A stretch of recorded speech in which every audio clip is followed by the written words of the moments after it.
Hello everyone, I am Prit and welcome to Relevant Myths. Krishna and Karna, they are two of the most popular and discussed characters of the Mahabharata. But one thing which hasn't been nearly as much discussed about them is how much their stories are similar. Just have a look. Both were separated from their biological mother at birth. Both had loving foster parents, but they knew that they weren't their biological parents. Both were regularly insulted on the basis of their status in society, Karna as a Soot and Krishna as a Gwala. Both ultimately rose to the status of their biological parents. Karna became a king whose biological mother Kunti was a queen, and Krishna became the ruler of Dwarka whose biological mother Devaki was a royal princess. Then they both got deeply involved in Hastinapur's politics of Pandavas and Kauravas, and ultimately both took part in the Kurukshetra war.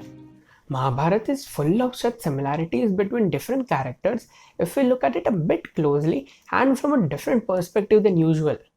And these purposeful similarities are meant to convey different ideas.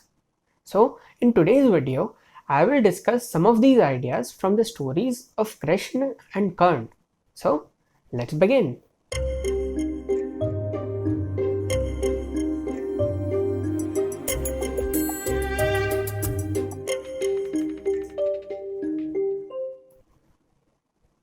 So, let's begin from their childhood. Now, Karna knew that Adhirath and Radha were his foster parents and that he was most probably born to a Kshatriya woman. So, he knew that he could have been a royal prince, but instead was a Soot because of his foster parents' occupation. Now, he of course loved his foster parents, but it stinged him that people were insulting him for something that he mostly wasn't, and that he could have been a royal prince and wouldn't have had to face any insult if his selfish mother hadn't abandoned him in the first place. On the other hand, Krishna also knew that none than Yashoda were his foster parents and that he was born to the royal Yadavas of Mathura, Devaki and Vasudeva. So he knew that he could have been a royal prince, but instead was a Gwala in a small village. But Krishna was never dissatisfied with that. But instead, he took pride in being a Gwala. He loved whatever he had with his entire heart and even made the small village Gokul seem like the heavens. He could have also seen the world like, my own uncle imprisoned my real mother and father and wants to kill me also, so they had to be separated from me. And now I am in a small village as a cowherd. Here also my uncle sends Rakshas after Rakshas in order to kill me. Entire world is against me and so I have to fight and struggle against everyone. But he didn't think like that.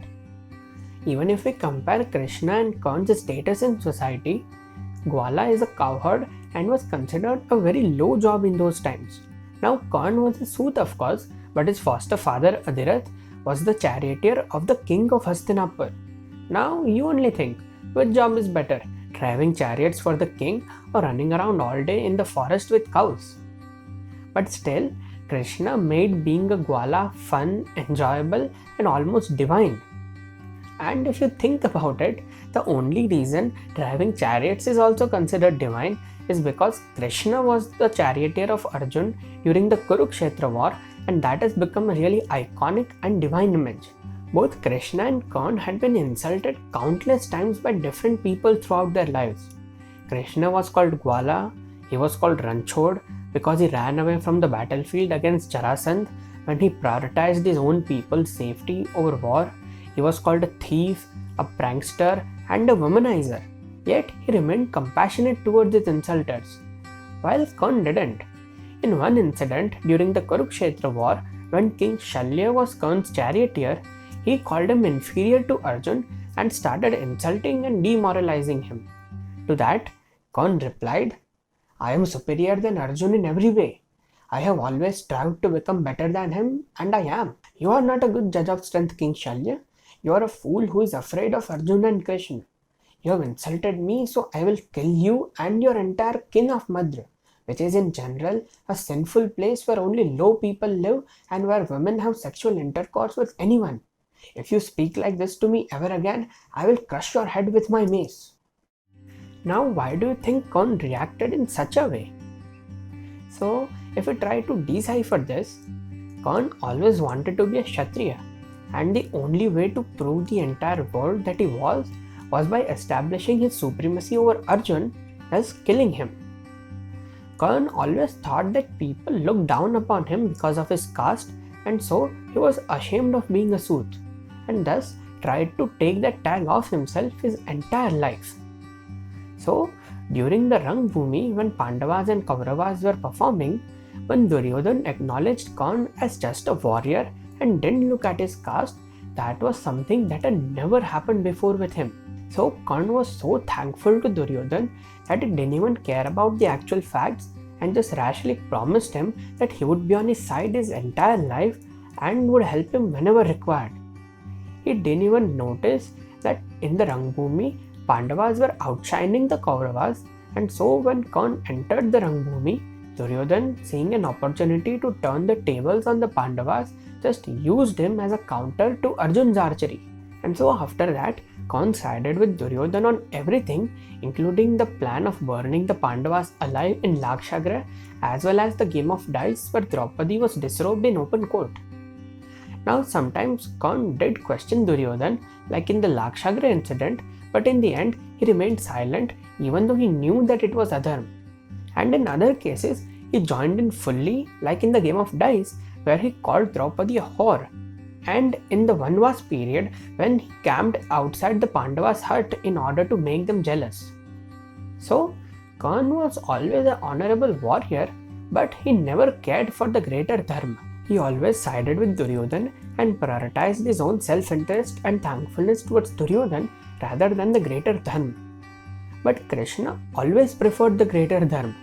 He tirelessly worked towards it even at great personal cost. And that is because Krishna's status is not dependent on his position in the world, whilst Karna's status is dependent on his position in the world. Karna doesn't want to be called Sutputra Karna. He only wants to be called Angraj Karna.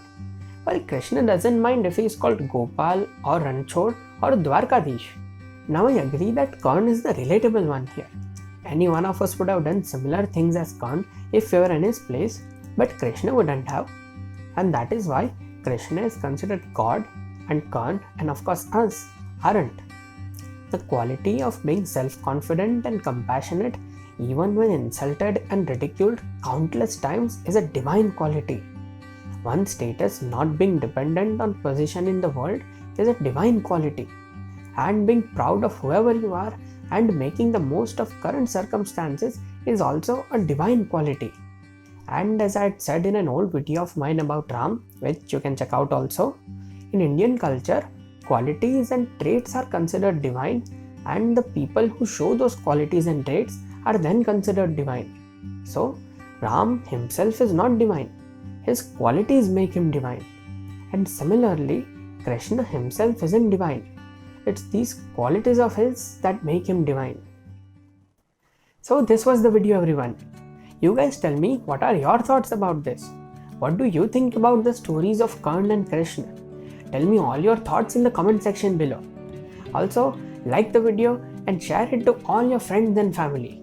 Subscribe to Relevant Myths and hit the bell icon in order to get more such insights, stories and trivia from the unending world of Indian culture and mythology. Thank you for watching and have an awesome day.